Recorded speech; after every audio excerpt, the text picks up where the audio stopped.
गुरुरेवा परं ब्रह्मा गुरुरेव परागतिः गुरुरेवा परं विद्या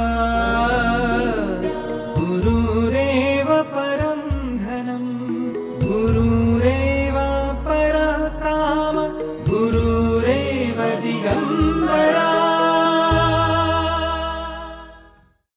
मध्यंतरी गावखेडीला एक दाम्पत्य मला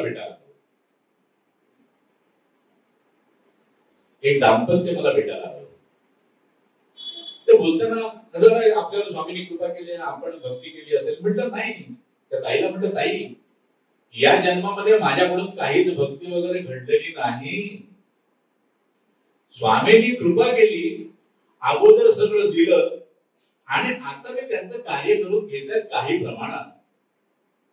तर ती ताई काय म्हणाली मला, अहो या जन्मात नसेल पण मागील जन्मामध्ये आपल्याकडून तप घडलं असेल, सत्कर्म घडलं असेल, त्यामुळे आपल्याला हे प्राप्त झालंय. मग हो, इथे एक अत्यंत महत्वाची गोष्ट आहे ती आपण सर्वांनी समजून घ्यावी. चुकीचा समज करून घ्यायचा नाही.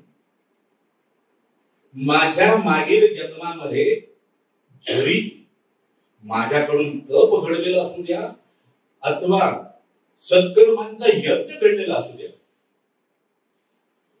त्याचं फळ जे आहे ते संचितामध्ये जमा होत राहतं.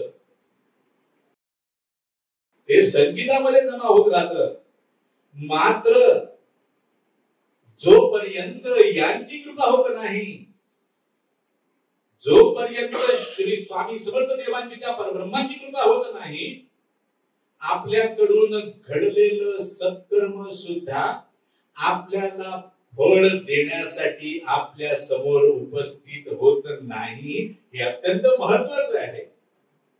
भले माझ्याकडून सत्कर्माचा यज्ञ घडला असेल,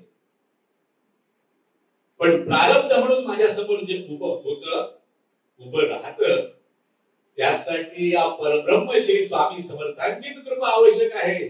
अन्यथा सत्कर्म तसंच कोपऱ्यात पडून राहत, ते प्रारब्धामध्ये रूपांतरित होत नाही. आणि म्हणून सगळ्याच्या मुळाशी काय आहे असं जर कुणी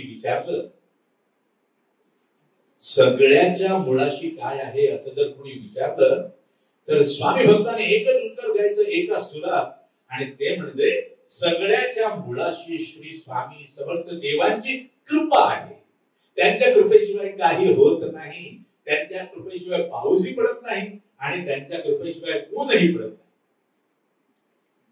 म्हणून त्यांची कृपा आहे म्हणून हे घडतंय. त्यांची कृपा नसेल तर घडणार नाही. आपल्या अंतरंगामध्ये निर्माण होणारे विचार सुद्धा त्यांच्याच कृपेने येत असतात. त्यांच्याच कृपेने आपल्या अंतरंगामध्ये विचार उद्भवतात. म्हणून जे जे माझ्या अंतरंगामध्ये उद्भवतंय त्याच्या मुळाशी स्वामी आहेत हे स्वतःला सांगायचं. आणि त्या अंतरंगामध्ये निर्माण होणाऱ्या विचारांनुसार माझ्याकडून ज्या क्रिया घडल्या जातात, त्या क्रिया सुद्धा त्यांच्या कृपेनेच घडतात. आणि हे स्वतःला सांगितलं तर अत्यंत महत्वाची गोष्ट काय आहे की आपल्या ठाई अनावश्यक उद्भवणारा जो अहंकार आहे, जो निरंतरपणे आपलं अकल्याण करत असतो, तो आपल्या ठाई उद्भवणार नाही. आणि निश्चितपणे आपण श्री स्वामी समर्थ देवांच्या निरंतर कृपेसाठी आपण अधिकारी व्हाल. स्वामी आपल्यावर निरंतरपणे कृपा करतील आणि आपलं जीवन समृद्ध करतील. श्री स्वामी समर्थ.